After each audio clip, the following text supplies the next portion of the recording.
ఇదిగో పెద్ద జాతీయ జెండా ఇవ్వు. వేరే కలర్ లేదా? జాతీయ జెండాకు వేరే కలర్. అమ్మ పావులు బాగుపడతాయని తెలుసు, జెండాలు కూడా బాగుపడతాయా? ఇది వాడి జెండా.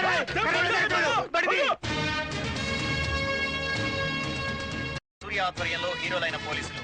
రాష్ట్రంలో ఎటు చూసినా పోలీసులకు ప్రజల నీరాజనాలు. దీనంతటికీ కారణమైన హోమ్ మినిస్టర్ కు రాష్ట్రమంతా ప్రశంసలు.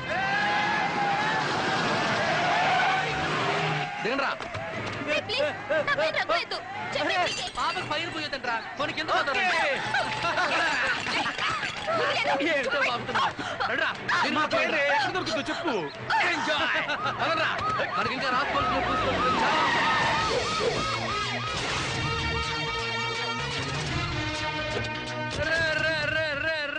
ఏంటమ్మా నువ్వేమన్నా పెద్ద లేడీ జాకి చాలన్న ఫీలింగ్ కాదురా, అంటే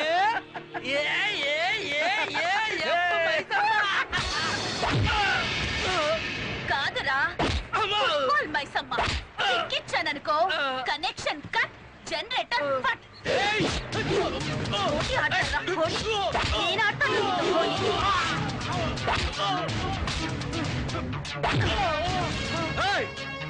మా డాడీ ఎవరు తెలుసా నీకు?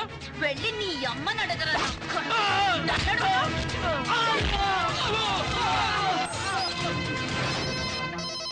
ఎమ్మెల్యేని కాదని అలసి చేయడం ఏంటయ్యా? ఊరంతా గోలగోల. అసలు ఈ ఫుట్బాల్ మైసం ఎవరయ్యా? సార్ సార్ సార్ సార్ చూడండి సార్, నేను ఎమ్మెల్యే కొడుకు అని చెప్పినా కూడా కూడా కుమ్మేసింది సార్. హోమ్ మినిస్టర్ గారు, ఈయనేంటి ఇక్కడ? ఎంత బలిపే నీకు? నా తమ్ముడిని సెల్లేస్తావా? తీవే బయటికి. కుదరదు. నేనెవరో తెలుసా? జడ్పీ చైర్మన్ ని నరికేస్తా.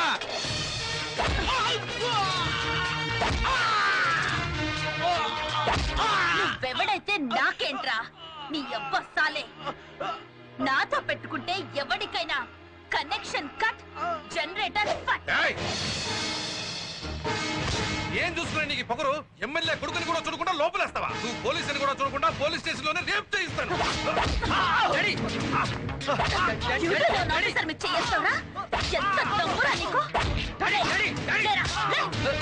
ఇది మా డాడీని కూడా కుమ్మేస్తుందంటరా. మా బాస్ ఏం చెప్పాడో తెలుసారా? నీలాంటి దొంగ నా కొడుకులు ఎవడో రికమెండేషన్ అని వచ్చినా వదలకుండా ఇరగదీయమన్నాడు రా.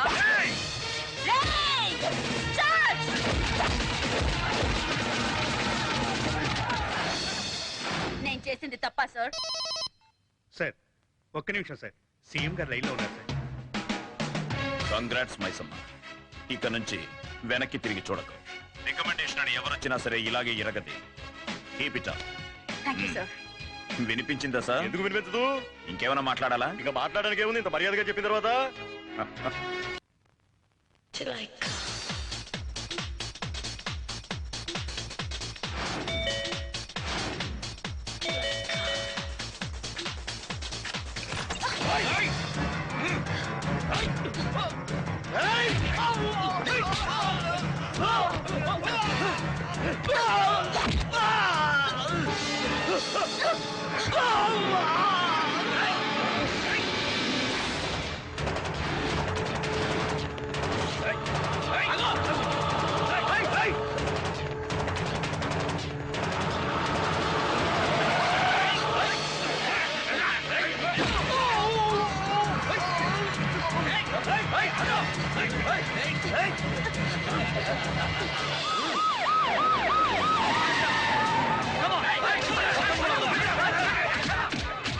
థ్యాంక్స్ చెప్పాల్సింది మాకు కాదు, మన హోమ్ మినిస్టర్ గారికి.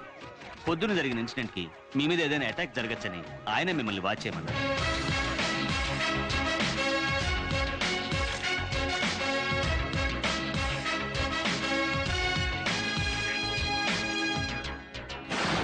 ఏంటిది? గత 5 ఏళ్లలో మన రాష్ట్రంలో జరిగిన క్రైమ్ రిపోర్ట్ డీటెయిల్స్. 11,000 హత్యలు, 25,000 ఆత్మహత్యలు, 33,000 మానభంగాలు, 20,000 డౌరీ హత్యలు, 800 దోపిడీ కేసులు, 30,000 దొంగతనాలు. వీటిల్లో చార్జ్ షీట్ ఫైల్ చేసింది 60,000 మందికి పైనే, కానీ శిక్ష పడింది 4,000 మందికి మాత్రమే. ఏంటయ్యా ప్రతిపక్ష వాళ్ళ నిలదీస్తావు? ఇప్పుడు నన్ను ఏం చేయమంటావు? కోకా యాక్ట్ తీసుకురావాలి. కోకలు పంచలు ఏమిటయ్యా? Control of organised crime act. ఈ ఆర్డినెన్స్ పై సంతకం పెడితే రాష్ట్రంలో ఉన్న గూండాల్ని రౌడీల్ని 6 months నాన్ అవైలబుల్ వారెంట్ పై లోపల పడే. ఏమిటయ్యా నువ్వు మాట్లాడేది? అలా చేస్తే నీకు కావాల్సిన వాడు, నాకు కావాల్సిన వాడు, మన పార్టీకి కావాల్సిన వాడు, అపోజిషన్ వాళ్ళకి కావాల్సిన వాళ్ళు, నిన్న కాకపోతే వచ్చిన రంగుల దిక్కుమాల పార్టీ వాళ్ళు హోల్సేల్ గా అందరూ లోపలికి వెళ్ళిపోతారు. ఈ కోక నా పేకను చుట్టుకునేలా ఉంది. నా వల్ల కాదు, ఈ సంతకం నేను పెట్టలేదు. చూడండి సీఎం గారు, మీలాగే మీ ముందున్న సీఎం మా నాన్నగారు ఈ సీఎం సీటు కోసం రౌడీజాన్ని ఎంకరేజ్ చేసి ఈ రాష్ట్రాన్ని నాశనం చేశారు. మర్డర్ చేసిన వాడు మన ముందే టీవీలో ఇంటర్వ్యూలు ఇస్తాడు, మన పక్కింట్లోనే ఉంటాడు. నమస్కారం అంటూ తేనేటి విందులకు, సలాం అలైకుం అంటూ ఇఫ్తార్ విందులకు మనతో పాటే వస్తాడు. ఇవన్నీ చూస్తూ సీఎం సీట్లో మీరు, హెచ్ఎం సీట్లో నేను ఉండాలనుకుంటున్నారా? సిగ్గుపడాలి సార్. తప్పు చేసిన వాడు శిక్షించబడాలి. ఈ ఆర్డినెన్స్ ఇమిడియట్ గా పాస్ చేస్తారా, నన్ను రాజీనామా చేయమంటారా? ఏమిటయ్యా మాట్లాడితే రాజీనామా అంటావు? ఒకసారి ఆలోచించు. ఇది ఒక్క వల్ల పని కాదు. ఒకవేళ సంతకం పెట్టినా ఈ బిల్లు ఎవడు పాస్ అవ్వనివ్వడు. ఈ బిల్లు పాస్ అవుతుందో లేదో నాకు కూడా నమ్మకం లేదు, కానీ మీరు ముందు సంతకం పెట్టండి. దీనిపై 6 నెలలు అసెంబ్లీలో కొట్టుకుంటారు. నాకు ఆ టైం చాలా గుండాలందరినీ ఏరి పారేయడానికి. So please just sign it. ఉండవయ్యా స్వామి. అరే ఉండమంటుంటే. హలో చెప్పండి. రావయ్యా సూర్యరా. ఇది సీఎం ఆఫీస్ లో ఉందా? టెలిఫోన్ ఎక్స్చేంజ్ లో తగలడింది. బొంగరాల గంగరాజులో పేరు పెట్టుకున్నందుకు నన్ను బొంగరాల్లో ఆడుకుంటున్నావు కదా. ఫోన్ బాత్రూమ్ లో ఉన్నానని చెప్పు. 2 గంటల నుంచి బాత్రూమ్ లో ఏం చేస్తున్నారని అడుగుతున్నారు సార్. డయేరియా అని చెప్పు. అది ఇందాక చెప్పాం కదా సార్. అయితే ఇప్పుడు జంక్షన్ మొత్తం జామ్ అయిందని చెప్పు. అలాగే సార్. ఇక నా వల్ల కాదు సూర్య. ఓ పక్క మినిస్టర్లు, ఎమ్మెల్యేలు, మా బావులు, బావమరుదులు, మా వాళ్ళ లోపల ఇస్తామని ఫోన్లు. ఇంకో పక్క కొంతమంది నన్ను ఏకంగా వేసేస్తామంటున్నారు. లేపేయడానికి బయట ఎవరున్నారు సార్? అందరూ జైల్లో ఉంటాను. జోకులా? పోలీసులకు అది కావాలి, ఇది కావాలని కోర్టు ఖర్చు పెట్టించావు. ఇప్పుడు జైళ్ళని రౌడీలతో నింపేశావు. వాళ్ళ కనీసం తిండి పెట్టడానికి కూడా గవర్నమెంట్ తికాడలేదు. వీటన్నింటికి డబ్బెక్కడికి తెమ్మంటావో అది చెప్పు. ఇతను ఎలక్ట్రిసిటీ మినిస్టర్.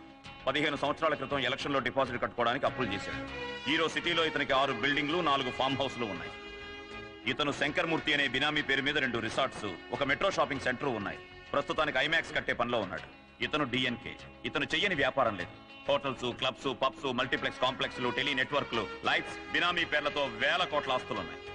వీళ్ళందరికీ బినామీ ఆస్తులు నీకెలా తెలుసయ్యా? ఈయన mister Sambasivarao, anti corruption bureau IG. ఈయన mister Ramachandrareddy, income tax commissioner. అక్కర్లేదు సూర్య, నేను ఈ సంతకం పెట్టను. నువ్వు రాజీనామా చేస్తే సరే. ఇప్పటికే మన వాళ్ళందరూ నా మీద పీకల దాకా కోపంతో ఉన్నారు.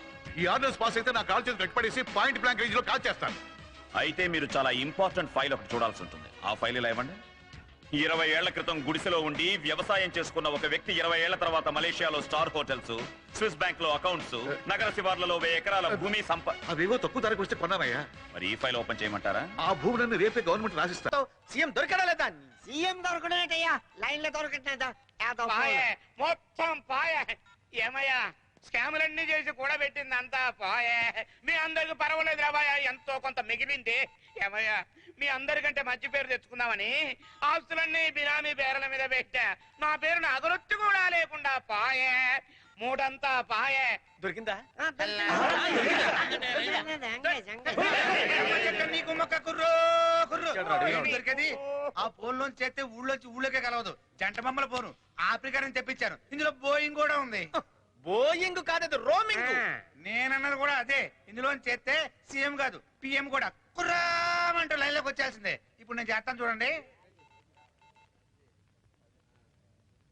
ఇందులో లేడు, ఇందులోకి వస్తాడు. హలో, దొరికాడు కుర్రా. నేను పిడకల పెంటయ్య ధోరణి సార్. పెంటయ్య దూరం లైన్ లో ఉన్నాడు. Hello, you are in queue. దయచేసి కాస్త లైన్ లో ఉండండి. అలాగే లైన్ లోనే ఉంటాను. You are in queue, line లోనే ఉండుము అన్నాడు. అది ఆపరేటర్ వాయిస్ రా, అడిగినాడు. So we can leave, sir. Please come. Let's go.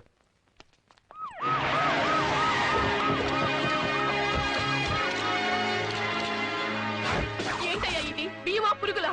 ఇష్టమైన తీసుకెళ్ళా లేదా పోండి.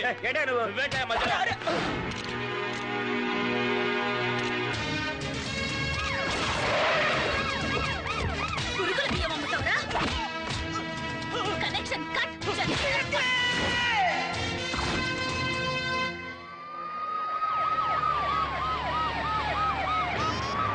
చెప్పయ్యా. పోలీసులు రైడింగ్కి వచ్చారు సార్. సార్, మినిస్టర్ గారు లైన్లో ఉన్నారు. హలో, మిమ్మల్ని ఎవరు రైట్ చేయమని ఆర్డర్ ఇచ్చారు? హోమ్ మినిస్టర్ గారు సార్. ఆ హోమ్ కి మా డిపార్ట్మెంట్ తో పనేంటి? అనవసరంగా మా సివిల్ సప్లైస్ జోలికి వస్తే మర్యాద దక్కదని చెప్పండి. Yes sir.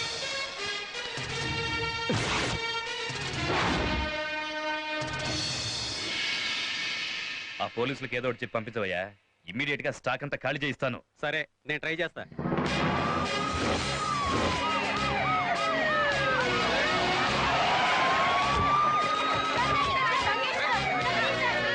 ప్లీజ్ మీరందరూ ఈ గోడౌన్స్ లో పనిచేస్తూ దీని మీదే ఆధారపడున్నారని నాకు తెలుసు. కానీ లోపల చాలా తప్పులు జరుగుతున్నాయి. అందువల్ల ఇప్పుడు పోలీస్ డిపార్ట్మెంట్ వెళ్ళి రైడ్ చేయక తప్పదు. మీకు కావాల్సిందేమిటో మీకు రావాల్సిందేమిటో మేం చూసుకుంటాం. దయచేసి దారివ్వండి. తప్పుకోండి. తప్పకండి తప్పకండి.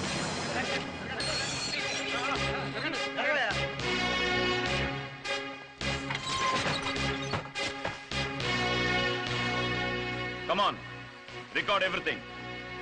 చూడండి, స్టేట్ మొత్తం రేషన్ షాపులకు సప్లై చేస్తామని ఎఫ్సిఐ దగ్గర కోట్ల రూపాయల కాంట్రాక్టులు కొట్టేయటం, అందులో కనీసం 10% కూడా ఖర్చు పెట్టకుండా ఇలా నాసిరకపు పురుగులున్న బియ్యం కొని అందులో రాళ్లు మట్టిగడ్డలు కలిపి పాప అమాయక ప్రజలకు సప్లై చేస్తారు.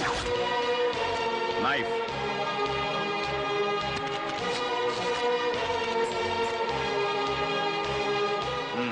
పసిపిల్లలు తాగే పాల పౌడర్ లో కలపడానికి పిండి. సార్ ఇది చూడండి. వంట నూనెతో కలపడానికి జంతువుల ఎముకలతో తయారు చేసిన ఆయిల్. పంచదారలో కలపడానికి బొంబాయి రవ్వ. టీ పొడిలో కలపడానికి రంపపు పొట్టు. పేద ప్రజలకు తక్కువ రేట్లో ఇస్తున్న ఆహార వస్తువుల్ని ఏ ఒక్కటిని వదిలిపెట్టడం లేదు. Seize everything and take them into custody. A home minister చేయని పని మీరు చేస్తున్నారు? అంటే పబ్లిసిటీ కోసమా? కాదు, మా మీద ఎంతో నమ్మకంతో ఓట్లేసి గెలిపించిన పబ్లిక్ కోసం. వాళ్ళకి ఇబ్బంది కలిగించే విషయం ఏదైనా సరే దాన్ని తుడిచేయడమే మా డ్యూటీ. మీరు ఇలా చేయడం వల్ల రాష్ట్రంలో కల్తీ వ్యాపారం చేసే వాళ్ళందరూ ఆపేస్తారనుకుంటున్నారా? ఆపిస్తాను. వాళ్ళు ఆపేంత వరకు నేను మీ ఆపను. డిపార్ట్మెంట్ వదిలి పక్క డిపార్ట్మెంట్ మీద పట్టడం కరెక్టే అంటారా? లుక్, సుమోటో యాక్ట్ ప్రకారం ఏ డిపార్ట్మెంట్ లో తప్పు జరిగినా సరే దాన్ని పర్సనల్ గా నిలదీసే హక్కు ఈ హోమ్ మినిస్టర్ ఉంది. దోపిడీ, మర్డర్, మానభంగం వీటికన్నా 1000 రెట్లు ఎక్కువ ఈ కల్తీ. పసిపిల్లల పాలతో పాటు ఈ కల్తీ వ్యాపారుల కల్తీ తిండి తినడం వల్ల రోజు రోజుకి హాస్పిటల్లో రోగుల సంఖ్య పెరిగిపోతోంది. ప్రాణాలు కాపాడుకోవడం కోసం వేలకు వేలు పోసి మందులు కొనుక్కోవడం వల్ల ప్రాణాలు పోగొట్టుకుంటున్నారు. కారణం అక్కడ కూడా కల్తీ. ఇలా ప్రతి నిత్యవసర వస్తువులు కల్తీ చేసి ప్రజలకు అన్యాయం చేసేవాడు ఎవడైనా సరే ఐ డోంట్ స్పేర్. అంటే ఈ కల్తీ కారణం వీళ్ళేనంటారా? డిఎన్కే లాంటి పెద్ద పెద్ద తలలకి వీళ్ళు బినామీలను మీకు తెలీదా? వాళ్ళ జోలికి వెళ్ళే ధైర్యం లేక వీళ్ళని అరెస్ట్ చేస్తున్నారా? డిఎన్కే కాదు, వాడు అబ్బైనా సరే ఆధారాలు దొరికినప్పుడు వాడి వెనక ఎంత డబ్బు బలం, అధికార బలం, ఆయుధ బలం ఉన్నా సరే ఐ డోంట్ కేర్. ఇది డిఎన్కే మీరు ఇచ్చే warning? It's not my warning. నా కొడకల్లారా, ఇంతమంది ఉన్నారు. ఒక్కొక్కడికి 15 ఏళ్ల రాజకీయ చరిత్ర, 25 ఏళ్ల రౌడీ చరిత్ర ఉంది. బయటికి వెళ్తే ఎమ్మెల్యేలు, మినిస్టర్లని బిల్డప్లు. సిగ్గులేదా?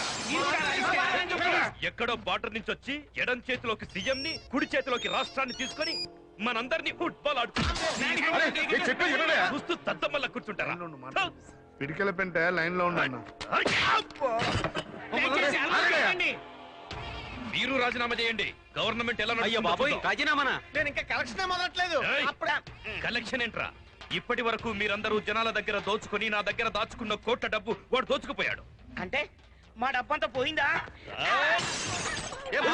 లేకపోతే నాదిపోతుందా? పోయి ఈ గోకుడేదో ఆ సీఎం ని గోకు.